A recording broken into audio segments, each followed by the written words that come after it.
Majority Whip Tom Emmer holding an Invest in America roundtable today with Treasury Secretary Scott Bessent, featuring some of America's top manufacturing leaders. Today's focus will highlight the importance of extending the 2017 Trump tax cuts while discussing how all Americans can get the tools they need to financially succeed. Joining me right now is the men themselves, the Minnesota Congressman and House Majority Whip, Tom Emmer. Also with me is National Association of Manufacturers President and CEO, Jay Timmons. Great to see you, gentlemen. Thank you so much for being here. Great to be here. Congressman, I want to kick things off with you. And before I get to the nuts and bolts of the roundtable, I want to get your take on where we are on the budget package, on the reconciliation work with regard to extending those tax cuts. What does it look like? Well, John Thune and Mike Speaker, the leader in the Senate and the Speaker in the House, have made this play call, Maria, and we're going to execute. It's important to get this done right now to stay on track with Mike Johnson's directive to get a bill to the president's desk by Memorial Day. So don't underestimate us. We did this with the budget resolution. We did this with the continuing resolution, which took care of the budget through the end of September, the 25 fiscal year 25 budget. You had a lot of people out there, as you know, Maria, with election certificates complain they didn't like this, they didn't like that, they weren't going to do this, they were never going to do that. People got to work this out. They got to work their emotions out. They got to vent. It's a emotional process, and as we go through it, failure is not an option. We'll get it done this week. And I know that, you're facing pushback from certain members who say we need more cuts. We need to offset the cost of the Trump tax cuts. How much of a factor do you expect it will be that in order to cut taxes with some of President Trump's new ideas like no tax on tips and no tax on Social Security, you'll need to keep taxes high for the highest earners? Look, the tax bill that was passed and signed into law back in December of 2017, commonly referred to as the Tax Cuts and Jobs Act, Maria, that bill actually benefited every American who made $10,000 or more. It is imperative that this get established as a permanent tax code here in the United States so that everyone can get that benefit. If we don't, we're going to look at a $4 to $5 trillion tax increase. So that's the challenge that our members are faced with who are having this discussion about do you pay for them? Are you just continuing current policy, et cetera? At the end of the day, this is preventing the largest tax increase in the history of this country. Absolutely. I know, I realize that. But are you going to have to raise taxes on the rich in order to get it done?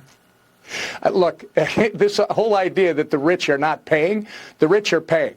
Believe me, everybody over $10,000 is paying. And that's the problem. It may not affect different people who have different capacities the same way. But the people that are hurt the most are the people that are on the bottom end of that continuum. So it is imperative that we get this done. Our members are going to have this great debate. They're going to run into each other. They're going to have agreements and disagreements. And guess what? At the end of the day, we're going to get this done for the American people. And when you say the end of the day, you think we'll have clarity on this bill by Friday before you guys leave for the Easter recess? According to our speaker, we will. All right. Jay, let's get into the Invest in America because President Trump has been luring all sorts of companies and countries to invest. Last month, you joined a Johnson & Johnson groundbreaking for a new $2 billion facility in North Carolina. You said it is part of J&J's decision to invest more than $55 billion in America in the next 4 years while building on current investments made possible by the Trump tax cuts. This is also part of what President Trump says is close to $5 trillion in new money coming into America. Tell us what this means. Yeah, well, I just actually want to talk about what Whip Emmer just talked about. Look, if we don't get these things done, businesses in America are not going to invest. It is so critical that we get this done. And when you're talking about higher taxes on individuals, Maria, as some people are suggesting, what you're talking about is the 90% of members of the National Association of Manufacturers, we've got 14,000 members, who are small businesses, who are family-owned. That is what will get hit the worst, small businesses, and we don't want to see that happen. We want to keep growing manufacturing investment here in this country.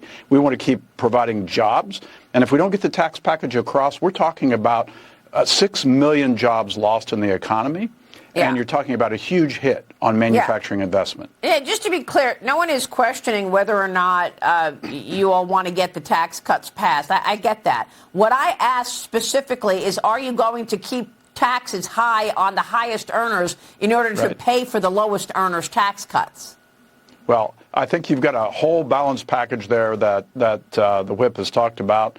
And the 2017 tax cuts, as President Trump said at the NAM board meeting in 2017, were rocket fuel for manufacturers. We want to see those cuts restored or continued and made permanent. There's no question. But to your question about investment in America, we have a lot of opportunities right now if we do get that bill across the line, if we have the regulatory certainty that President Trump has been advocating for, and we have a bright future. And, you know, when manufacturing wins, America wins, Maria.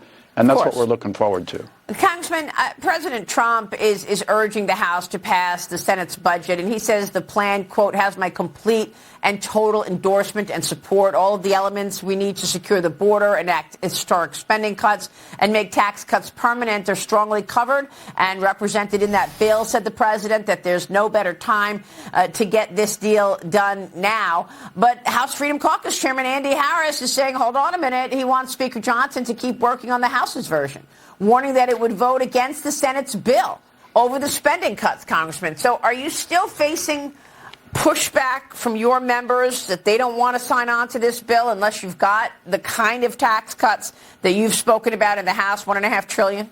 I'm sorry, spending cuts, rather?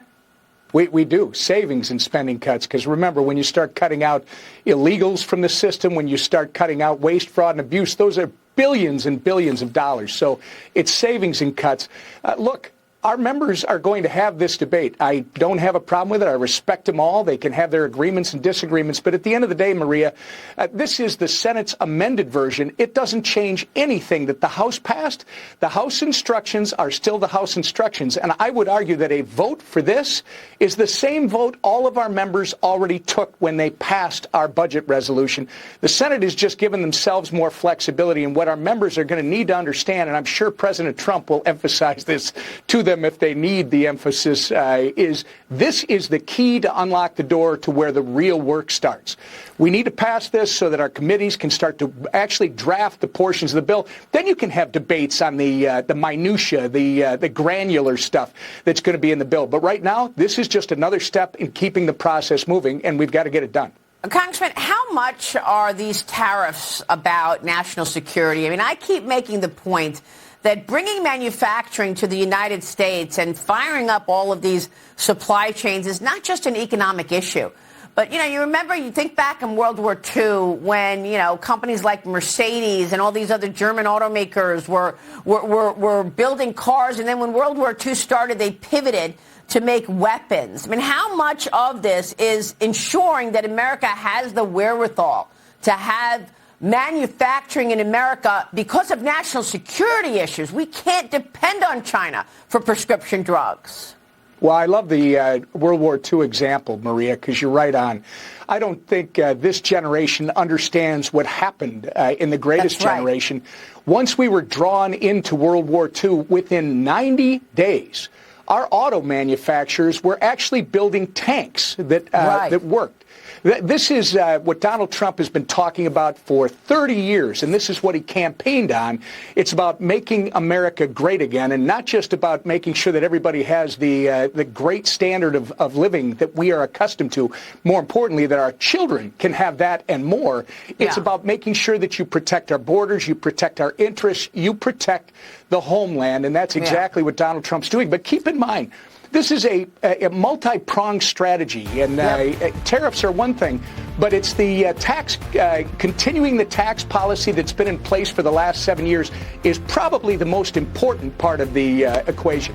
Of course. And of course, the National Association of Manufacturers 2025 first quarter survey found the trade uncertainties, including the price of raw materials and the status of the Trump tax cuts, if Congress fails to extend those tax cuts. But what is the cost to manufacturers on this tariff story, Jay? Well, look, Maria, you made the point that growing manufacturing in this country is good for our national security. It's also good for our economic security. I'm going to repeat what the whip said. We've got to get that bill across because that is going to mean decisions can be made for investments in the future. On tariffs, look, those are costs, and we need to see some action by the administration to actually get some deals done. Manufacturers are nervous. There's no question about that. Of course they are, but this is such an important point, and I wish corporate America would understand this and use that dominance. It's why I keep making this point. I understand there will be disruption, but that's why President Trump says you've got to take the medicine. It's about national security. Congressman, it's great to see you. Please come back soon. Tom Emmer, Timmons, please come back soon. We need to continue this conversation.